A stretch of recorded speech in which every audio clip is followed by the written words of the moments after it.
Ready না ever ready দল আমি নিৰ্বাচনৰ কাৰণে আমি প্ৰস্তুতি কৰিবলগীয়া নাথাকে আমাৰ 24/7 আমাৰ দলৰ কাৰ্যকৰ্তাসকলে কাম কৰে আৰু দলৰ কাৰ্যকৰ্তাসকলে বিশেষ কাম কৰিবলগীয়া নাথাকে আমাৰ মন্ত্ৰী ডাঙৰীয়াই এটা আমাক খুব ডাঙৰ মন্ত্ৰ দিছে সেৱাই সংগঠন চৰকাৰৰ কল্যাণকামী আঁচনি আমাৰ কাৰ্যকৰ্তাই দলঙৰ ভূমিকা লৈ ৰাইজৰ মাজলৈ লৈ যোৱাৰ যিটো প্ৰয়াস এটি আমাৰ দলৰ কাম আৰু সেই কামেৰে আমি সদায় যিকোনো মুহূৰ্তত যিকোনো নিৰ্বাচনৰ কাৰণে প্ৰস্তুত হ'বৰ কাৰণে ৰেডি থাকোঁ এতিয়া ভাৰতীয় জনতা পাৰ্টীৰ দলটো মুষ্টিমেয় কেইজনমান নেতাৰ দল হৈ থকা নাই মুষ্টিমেয় কিছুমান কাৰ্যকৰ্তাৰ দল হৈ থকা নাই ভাৰতীয় জনতা পাৰ্টীৰ দলটো সৰ্বসাধাৰণৰ দল হৈছে গতিকে এই দলটো জিকাবৰ কাৰণে আমি কষ্ট কৰিব নালাগে ৰাইজে কষ্ট কৰে ৰাইজে মুখ্য ভূমিকা পালন কৰে ৰাইজে দলটোৰ অভিভাৱকত্ব লৈছে গতিকে এই দলটোৰ ক্ষেত্ৰত আমাৰ দলৰ কাৰ্যকৰ্তাই খালী সমন্বয়কৰ কাম কৰে মুখ্য ভূমিকা ৰাইজে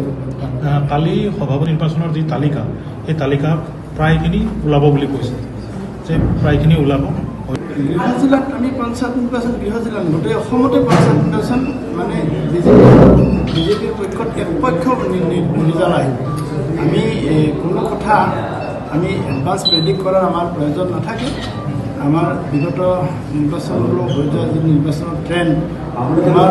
বিগত নিৰ্বাচনবিলাকৰ মাধ্যমেৰে ৰাইজে চৰকাৰখনৰ প্ৰতি যিধৰণে সমৰ্থন আগবঢ়াইছে আজি কিছুদিন আগতে ৰাভা আসন নিৰ্বাচন আপোনালোকে দেখিলে ৰাভা আসন নিৰ্বাচন একপক্ষীয় হৈছে গতিকে আমাৰ পঞ্চায়ত নিৰ্বাচনৰ ক্ষেত্ৰতো তদ্ৰূপ ফল আমি পাম আৰু মই কৈছোঁ যে ৰাইজে এই নিৰ্বাচনৰ দায়িত্ব লৈছে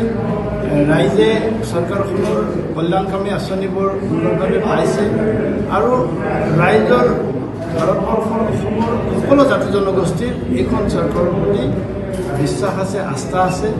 আৰু এইখন চৰকাৰে এই জাতিটোক এই দেশখনক আগুৱাই লৈ যাব এই কথা ৰাইজে অতি কৈছে আৰু মই কৈছোঁ যে এই গোটেই নিৰ্বাচনৰ দায়িত্ব ৰাইজে ইতিমধ্যে লৈছে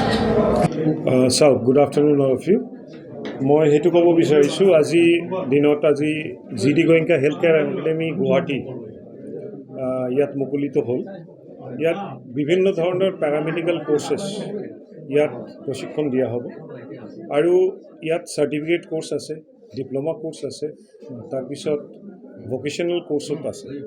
ইয়াত চাৰ্টিফিকেট কোৰ্চ যিবোৰ আছে সেইবোৰ বিভিন্ন ধৰণৰ আছে এক্সৰে টেকনিচিয়ানৰ পৰা আদি কৰি DMLT ফ্লেবটমি টেকনিচিয়ানছ বিভিন্ন ধৰণৰ কোৰ্চ আছে ইয়াত তো ইয়াত যোনে যোনে আমাদেৰ ইয়াত ইনষ্টিটিউটত এডমিশ্যন ল'ব এটা কথা যেটো সবথেকে ডাঙৰ কথা হ'ল সেইটো হ'ল যে মানে পোষ্ট ট্ৰেইনিং যেটো ইণ্টাৰ্ণশ্বিপত সিহঁতে যাব আৰু হস্পিটেলত তাৰপিছত আমৰা ইয়াৰ পৰা সিহঁতক চাকৰি সহায় কৰি থাকিম we will be supporting them for the jobs in this healthcare sectors post training the training will comprise of both theoretical classes as well as the internship they will be doing their internship in the different hospital tie-up hospitals we are tied up with various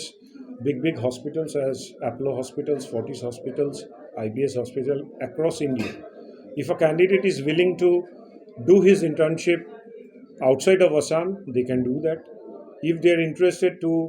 do their internship within Assam they can do that so it's a big opportunity for the students those who are class 10 plus those who are graduate there are different levels of eligibility criteria and different courses here which they can accumulate and which they can go through and build up their careers. See, right now the infrastructure what we are having a capacity of 140 candidates here. 4 batches can get in, so it can be on the admission basis. First come, first serve. We have just started. The admissions are going on. So we can take up to 140 candidates. Batch by batch will be moving out. A batch will complete their theoretical classes and they will move on to the hospitals for their internship. And after that, they will be going for their job. The first and foremost